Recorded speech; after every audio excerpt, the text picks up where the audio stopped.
Guacamole. Who doesn't love guacamole?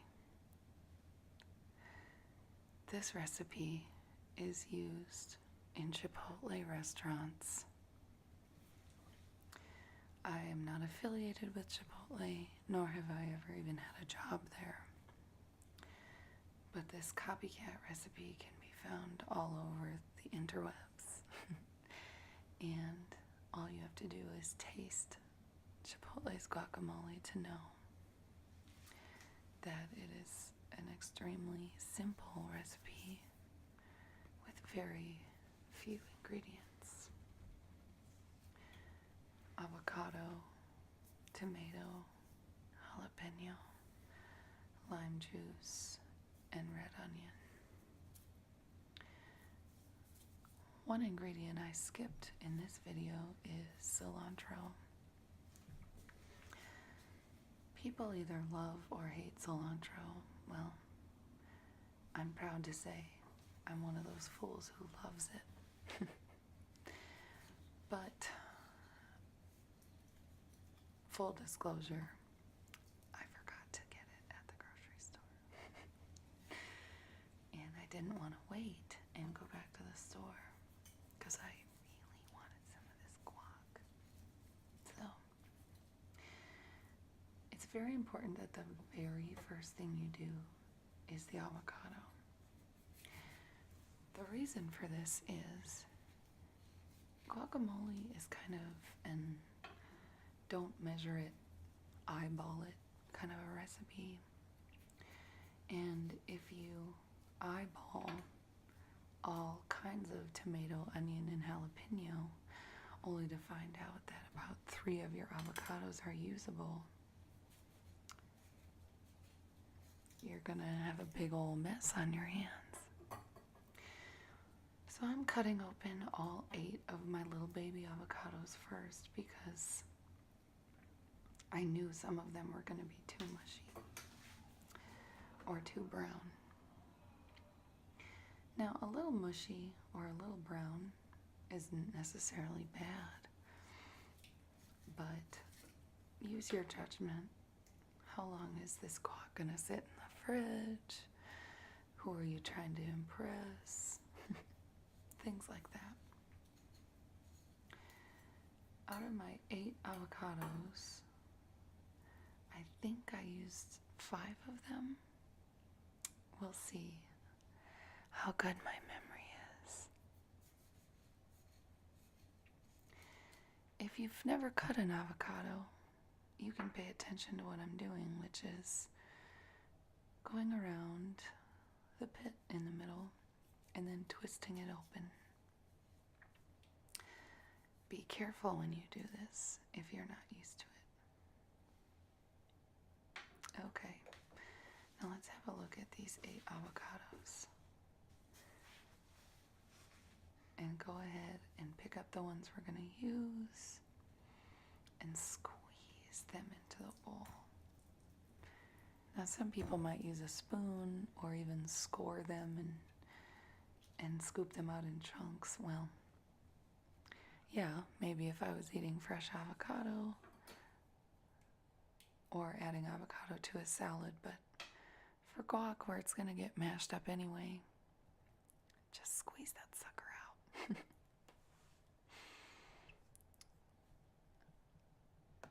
Another skill you need to acquire is getting the pit out of the avocado. If you're not very savvy with a knife, be extremely careful. The easiest way to do it is to use your knife. Watch. I basically stabbed the pit with the very bottom of my blade, twisted, and it came out. It doesn't always come out that easily, but I'm sure you can imagine it can be quite dangerous if you're not confident with your knife. You could nick your hand with your knife. Watch. Yeah, I've done that a million times, but You can imagine the horrible accident you could have if you're not careful. So, be careful.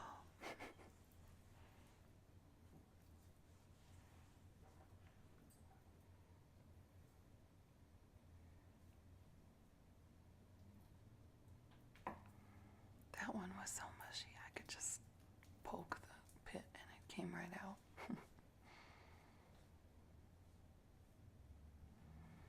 Okay, that's 4 avocados. Now this one in my hand, I do need to score because it's very underripe. But out of the 8 I picked out, 7 of them were on the mushy side. And this one was on the harder side. And so I thought, put them all together and mash them together. And it'll be just the right texture, just the right consistency. Spoiler alert, I ended up being right about that. But here you see, I can't just squish an underripe avocado. And in fact, I have some serious troubles getting the pit out.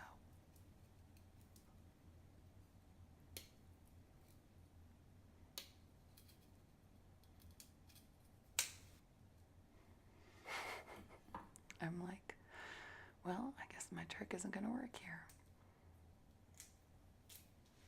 So I decided to do something else, which is peel the skin off, which I wouldn't be able to do if it was at its perfect ripeness.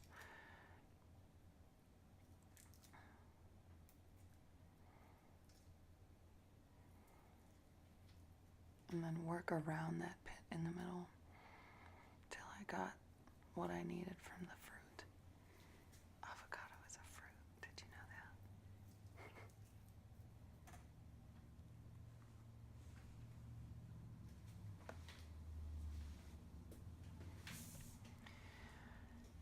The rest of those avocados were just too yucky to use. So you see in the clear bowl what I have to work with. And that's plenty. Don't worry. That amount of avocado could make enough guac to bring to a party. Or to just share with your husband while you're watching the Olympics. It's very important that the next thing you do is the lime juice, because the lime juice, in addition to being delicious in this recipe, is added to the avocado so that it keeps it from oxidizing and turning brown. And so I add it immediately so that while I'm cutting the other vegetables, it doesn't oxidize and turn brown. Does that make sense? So I rolled them out until they were nice and squishy, cut them in half, and now you can see I'm getting lots of good juice out of there. Now you may have noticed I have a mortar and pestle in the background, but I'm not using it. Instead, what's easier for me is just a good old bowl and a potato masher. I use my potato mashers for a lot of things. In fact, I don't eat mashed potatoes very often. Nothing against mashed potatoes. Most of the time, if I want them, I make the instant flakes. Just being honest. All right, we've got 3 vegetables to chop up, eyeball, and throw in there.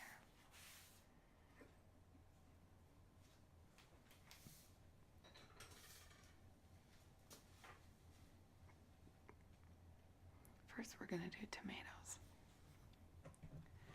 Now, I suppose you could probably use any kind of tomato that you had on hand.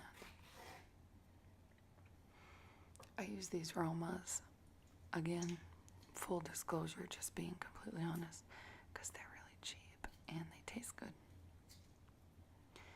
So I cut it in half and I'm digging the juice and the seeds out, because if we were making salsa or tomato sauce, we would want those things But in guac, all we really want is that nice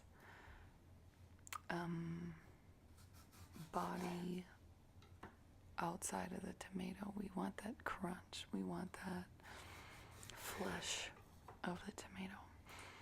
So I'm digging all the other stuff out and discarding it. A tip I have for you, ladies and gentlemen watching, who maybe think that since you're not so savvy at chopping and you don't love to learn how to be a better chopper like me, I've got some tips for you. Chopping tomatoes is not as fun as some other vegetables and fruits. But the day that I realized, back when I worked as a prep cook, that it's much easier to chop them with a serrated knife, man, I changed my tune about chopping tomatoes. It's a lot easier if you cut them flesh side down, like I am here, and your knife is serrated. If I were to just flesh side up, start rocking and chopping with my butcher knife, it would just squish them, which wouldn't be so bad, again, depending on the recipe. But for here, for this guacamole, we don't want that. We want the fleshy part of the tomato to retain its integrity. Again, just like this whole entire recipe, I'm eyeballing it. I love the colors, that bright green avocado, and now the beautiful red of the tomato getting thrown in there. It's not quite Christmas because the colors don't have the right depth, but it still is pleasing to my eye, and we eat with our eyes first. So, man, as I sit here watching this, recording this voiceover, I could sure go for some of my guac I made earlier.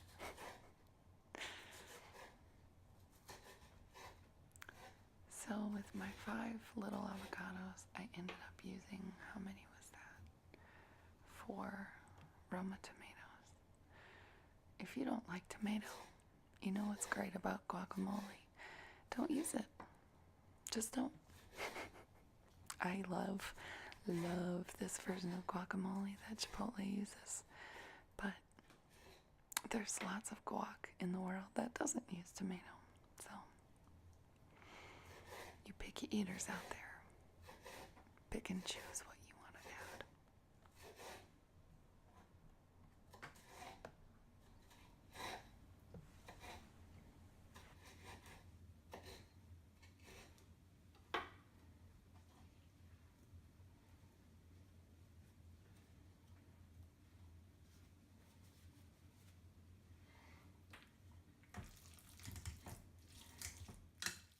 Time to mix it around and make sure we put enough in there.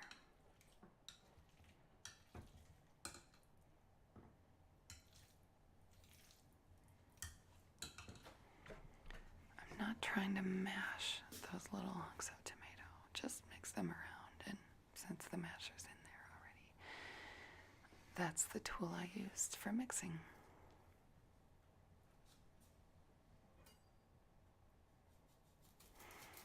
Here we have one of my number 1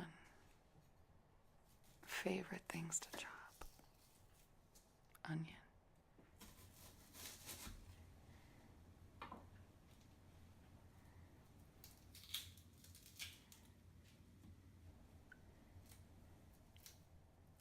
I love onions for a lot of reasons, and one of them is they're tingly. Observe.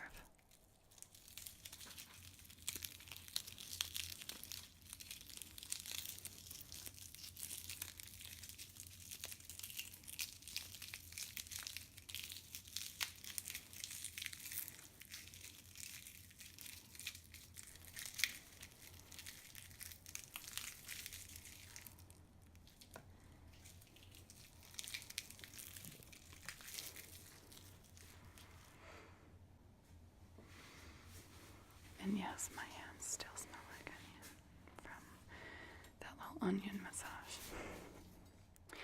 Totally worth it. I love onions, though. Chopping onion, there's something about it. So satisfying. Only problem is the tears. If you're new to my channel, you've never heard me talk about this, but I have said it in another video already. There's lots of different theories on how to chop onions without crying.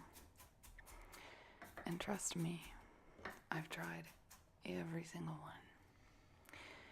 And none of them work. At least not for me. So you can bet your bottom dollar I'm crying right now as I chop this red onion. But all you can really do is try your best to hone your knife skills and just get the job done quickly.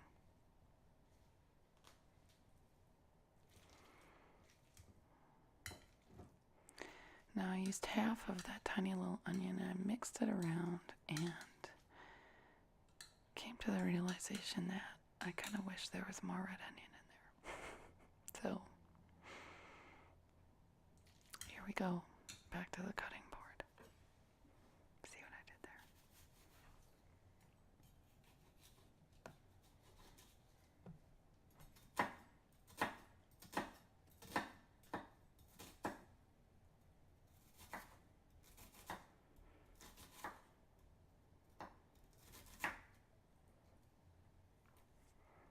Decided not to use the entire thing because it wasn't missing that much.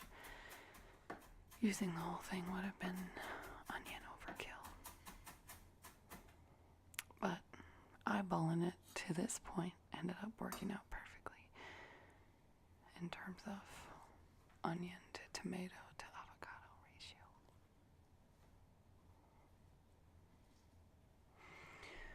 So at this point, I'm crying a little bit from chopping that onion. And my next step is,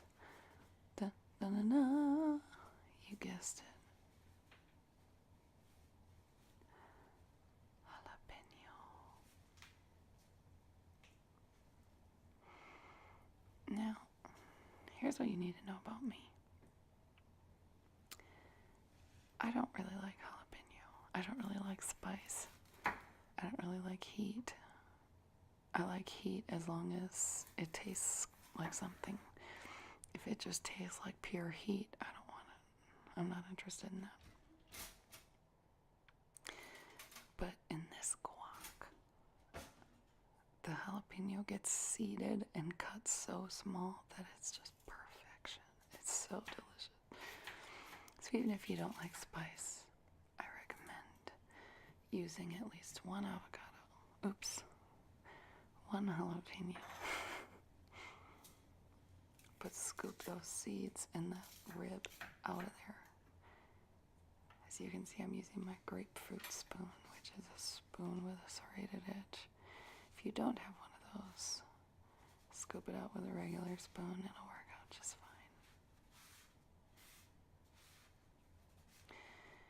It's really important that you try not to touch the ribs and seeds. If you just pull them out with your fingers, your hands are going to hurt. And even worse than that, if you accidentally reach up with your hand and rub your eyes are going to seriously hurt. So this would be a really fun ASMR video to use rubber gloves or latex gloves. Is chopping jalapenos, because using your bare hands is dangerous. Full disclosure, I reached up and itched my nose at some point while I was chopping, and there was just the smallest trace amount of jalapeno on my hand. And so when I reached up to itch my nose, since I was crying from the onion, I went like that, and that hurt. So be really careful with this jalapeno. There's one time when my niece was just a baby. My sister called me and said, "Can you please come over and play with the baby right now? I'm soaking my hands in milk because I just chopped a bunch of jalapenos and I don't want to burn the baby." So be careful. Now, if you wanted to add cilantro, which I love cilantro, I wish I would have remembered to buy it. It's still good without it, don't worry. But if you wanted to add some, just tear off a few stems and chop them up finely and add it in there. And again, just like all the other ingredients, eyeball it, but only add a little at a time so you don't get too much cilantro. Now I've mixed it up and I'm going to try it out. If you don't like eating sounds, click away.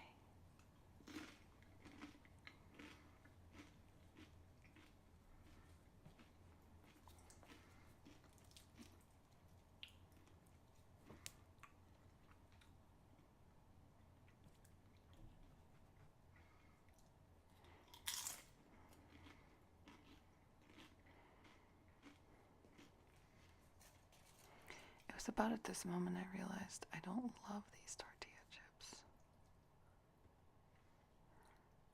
But they were all I had for tortilla chips, so I decided to get creative and use my cheesy Doritos. I highly recommend this. Yum.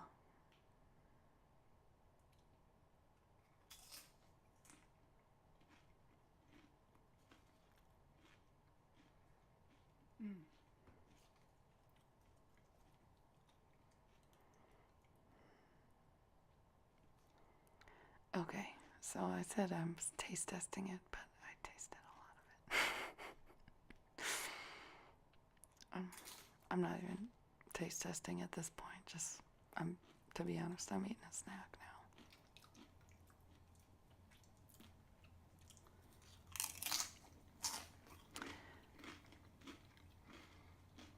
Fingers are all cheesy. Maybe a more dignified woman would wash her hands, but I lick them off first. But wait, there's more. Storing guacamole is so important because if you just throw it in a container, put it in the fridge, it will be brown and not edible in a matter of hours. There's a trick to it. Some people say hang on to an avocado pit and put that in the container with it. Well, that does work for a few hours. But what works better than anything, in my experience, is plastic wrap, saran wrap, cling wrap, whatever you call it. But you don't wrap it around the container. You put it down there so it's touching the actual guacamole. You see, we don't want oxygen to get in there because that's what turns it brown. Thank you so much for